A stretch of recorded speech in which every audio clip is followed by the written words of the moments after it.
hari-hari di mana kalian, meskipun kalian tidak berangkat kerja, kalian tetap mendapatkan gaji penuh.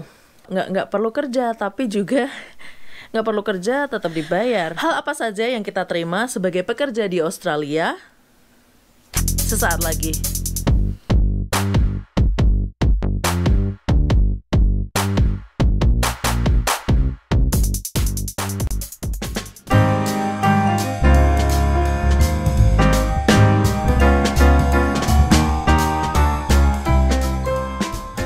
Nah, untuk kesempatan kali ini saya akan mencoba berbagi cerita ataupun informasi mengenai hak-hak dan kewajiban yang kita terima sebagai pekerja di Australia. Nah, di sini di Australia kita sebagai pekerja mendapatkan beberapa hak-hak tertentu yang harus dipenuhi oleh pemberi kerja atau perusahaan tempat kita kerja. Apa saja hak-hak tersebut? Salah satunya yang pertama adalah sebagai pekerja kita mendapatkan yang namanya sick leave. Sick leave merupakan jatah hari di mana kita ketika kita sakit. Jadi kita bisa menggunakan jatah tersebut untuk tidak masuk kerja. Sick leave merupakan jatah di mana kita bisa mengambil hari-hari itu ketika kita sakit. Dalam artian satu contoh dalam sebuah perusahaan dalam 1 tahun kita diberi jatah untuk sick leave antara 10 sampai 20 hari. Nah, untuk jumlah sedikit banyaknya sick leave itu tergantung dari masing-masing perusahaan ya. Ada perusahaan yang memberikan hanya 5 hari, ada yang sampai 10 sampai 20 hari. Jadi itu tergantung dari perusahaan masing-masing. Jadi seperti itu. Nah, yang kedua adalah annual leave. Seperti namanya, annual leave, yakni cuti tahunan seperti itu. Jadi sama halnya seperti sick leave tadi. Seperti yang pertama tadi, sick leave, annual leave merupakan jatah yang diberikan oleh pemberi kerja ataupun tempat kerja kalian atau dari perusahaan kepada kalian perseorangan, di mana kalian mendapatkan jatah untuk tidak bekerja selama antara 4 sampai 5 minggu. Kelebihan daripada annual leave adalah sifatnya yang dia tidak hangus. Jadi dia bisa diakumulasikan. Jadi ketika kalian memutuskan untuk tidak memakai annual leave kalian, itu nanti akan ditambahkan ke tahun selanjutnya. Jikalau katakanlah 2019 kalian mendapatkan jatah annual leave 6 minggu dan selama tahun tersebut kalian tidak memakai sama sekali, dan kemudian tahun 2020 kalian mendapatkan jatah annual leave lagi. Nah, jatah kalian yang dari tahun sebelumnya yang tidak terpakai tidak menjadi hangus, melainkan ditambahkan ke jatah kalian, ke jatah annual leave kalian. Nah, annual leave itu gimana gitu? Jadi gini, jatah annual leave adalah hari-hari di mana kalian, meskipun kalian tidak berangkat kerja, kalian tetap mendapatkan gaji penuh.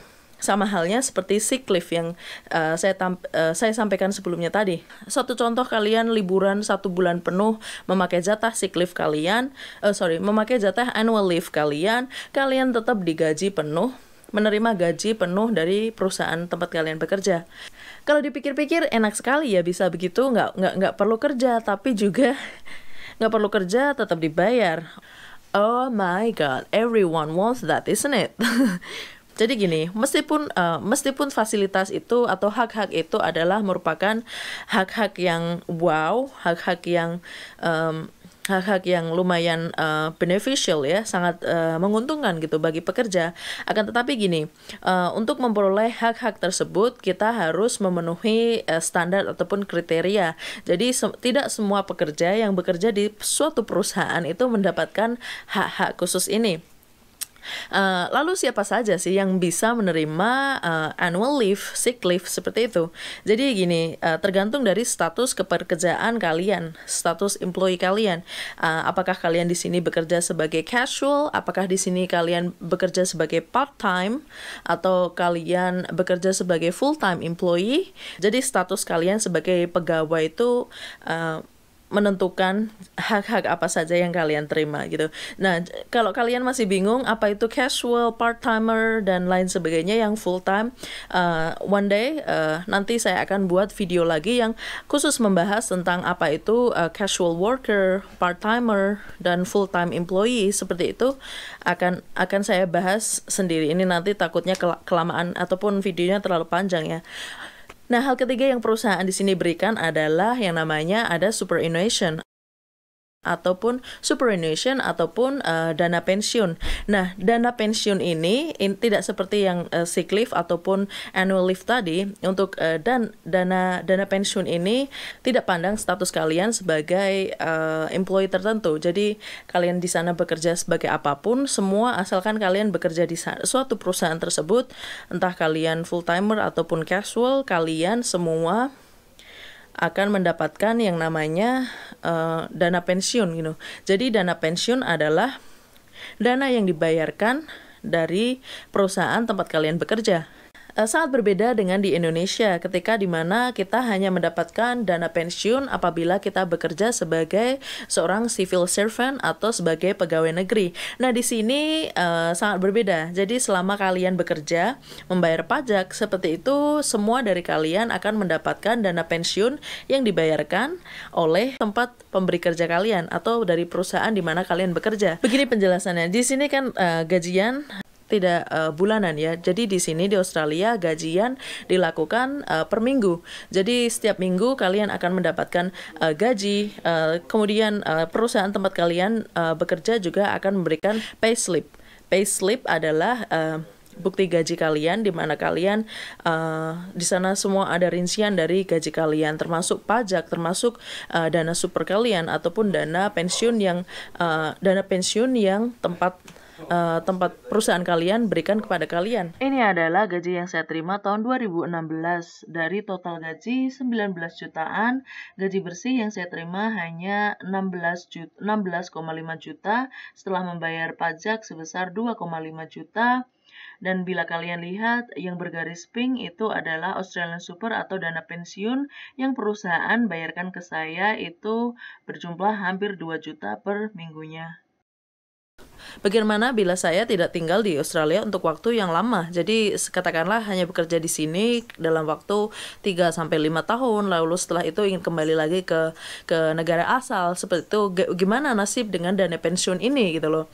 Jadi ya memang pada dasarnya dana pensiun ini harusnya akan dibayarkan ketika kalian sudah mencapai atau sudah berada di usia pensiun gitu. Jadi ketika kalian sudah masuk ke usia pensiun, kalian akan mendapatkan jatah ataupun dana pensiun kalian akan dibayarkan per 2 minggu sekali. Jadi sejumlah kalau nggak salah sekitar 1.500 ya, antara 15 juta per 2 minggu.